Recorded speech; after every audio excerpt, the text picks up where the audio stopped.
I may be walking in the streets of a city called Amsterdam, by the dust on my boots and the rhythm of my feet and my heartbeat, say Africa. Say Africa, say Africa, say Africa. Hello, it's Bookie here. Today I'm going to talk about 19th century travel diaries. Why should we read them?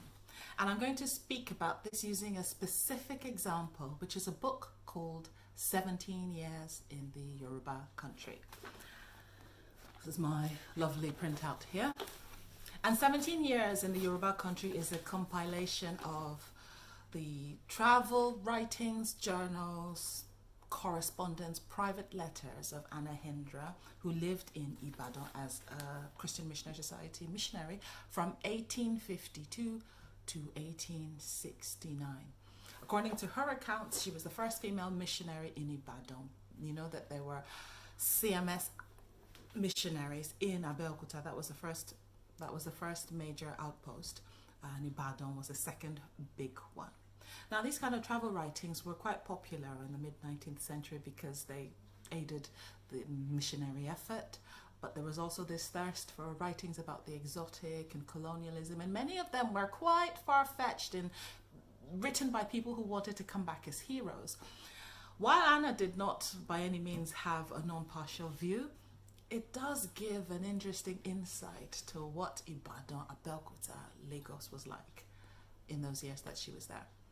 And those are some of the interesting things that should make you want to read a travel diary.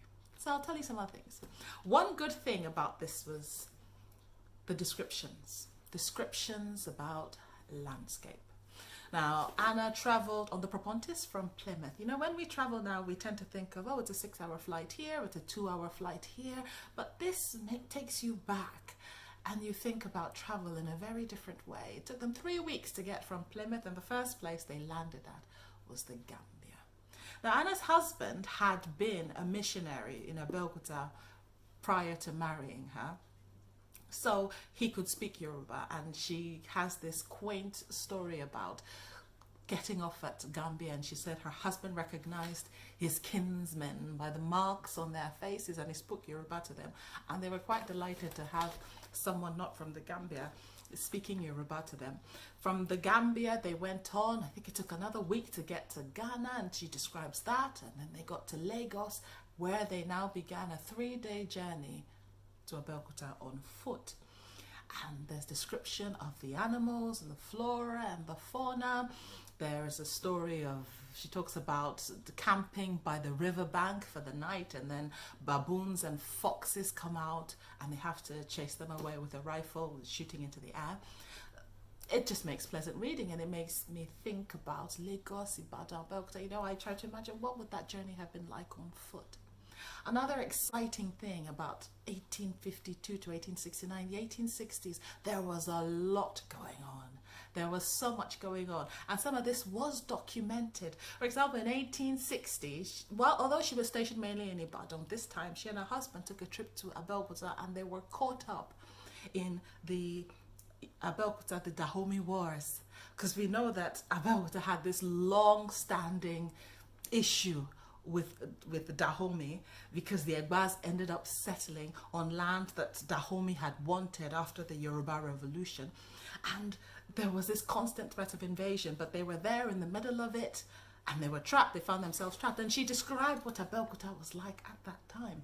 And eventually they had to leave, and they returned to Ibadan on an abandoned road. She said the road had been abandoned because there were wars and because of the threat of invasion. And they ended up getting back to Ibadan safely, only to be caught up at the start of the Dahomey Wars as well. That war, you know, was from 1859 to 1861. She talks about the preparations that were made for war. She talks about the things that happened. You know, mission houses are full of children. She has this interesting anecdote where she says everyone was stockpiling yams. She said, the children I have in my house don't know anything about war. Their stomachs know nothing of war. I must stockpile yams. So it's just an interesting view of really, really small details that some of the more famous travelers would tend to leave out. Another thing about the context of the time is who Anna Hinderer actually was. She grew up in England. She was reasonably well educated. So she came to Ibadan with her 19th century romanticism. She had ideas of the sublime and ideas of dying for a wonderful cause. And you see the traces of all the things she must have been reading. She must have been reading Coleridge and Wordsworth, and of course they were just brimming with the ideas from the French Enlightenment, and all these things coming into a clash with Yoruba philosophy, Yoruba ways. She said it so many times. She said, I have been told so many times that one must go softly, softly in Ibadan. Softly, softly is how we go in Ibadan. And when we see the clash of ideas, then the relevance for today is, where are these clashes still going on? An example is when she got to Ibadan, the children were terrified of her, and she tried to get them, to talk to her, to play with her, and they wouldn't. And she offered cowries to one little boy, and he took the cowries, and she said he prostrated his face in the dust, and she said, oh my goodness, such slavish fear. And anyone who knows Ibadan the boy wasn't it wasn't slavish fear. He was showing her the highest respect. That's how he prostrates to greet his parents in the morning. That's how he greets elders, and that's how he says thank you. So we think, how are these cultural misunderstandings happening today, these clashes of ideas? Another example was, she said, when they got to Ibadan, they saw lots of people had farms and were growing vegetables, and her husband approached one of the chiefs and he said, can I buy land?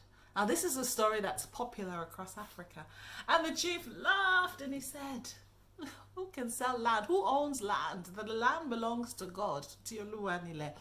And he said, no, we don't sell it. And you think, this philosophy, what was the contribution of this philosophy to the scramble for Africa, to colonialism, to land ownership in Africa? This philosophy had major implications for the things that went on then. And then another thing, she documented clinical interest. She documented lots of incidences of malaria. She had malaria, her husband had malaria so many times. There were times she felt they were at death's door. They saw many people die around them. Some people died of yellow fever. And then they took lots of quinine. And they think quinine was also something. Quinine was the drug of colonialism. That's what enabled people to come, enabled people to stay. The use of quinine changed the game for international relations in West Africa. So that's one thing. So there's so many wonderful things to read about and think about. She describes Ibadan and the missionaries. She was always in competition with the Mohammedans, the Muslims.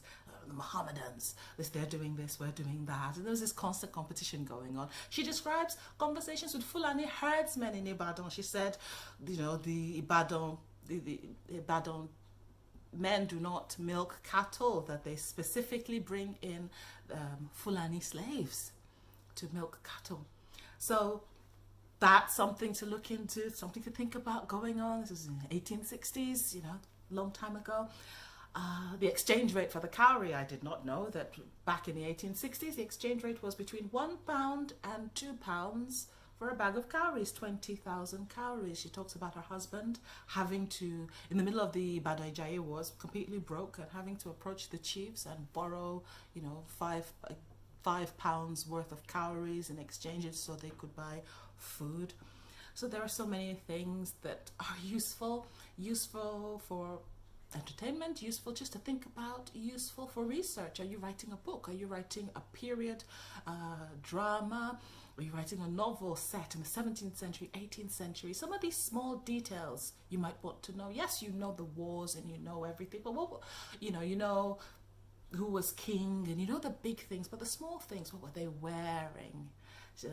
Anna describes visiting Yalode, visiting her, Yalode calling her Yalode Fufon, and the gift was a velvet head tie. And I thought, oh, okay, they were wearing velvet. And she talked about the blues and the indigos and the whites for special occasions. So these are useful resources. I must note that none of these are to be taken in isolation, never, it's a first source. It's not an impartial view. There's lots of great work, lots of academic work, putting facts together on architecture, culture, you know, every university has tons and tons of resources for research, but every now and again, you know, it's nice to go to a first source, and this is a book with a lot of detail, a lot of very interesting book. So I would highly recommend it. If you want to find it, I will leave some notes about where to get it, and I hope you enjoy reading it. Africa, I may be walking in the streets of a city called Amsterdam, by the dust on my boots and the rhythm of my feet and my heartbeat. Say Africa, say Africa, say Africa.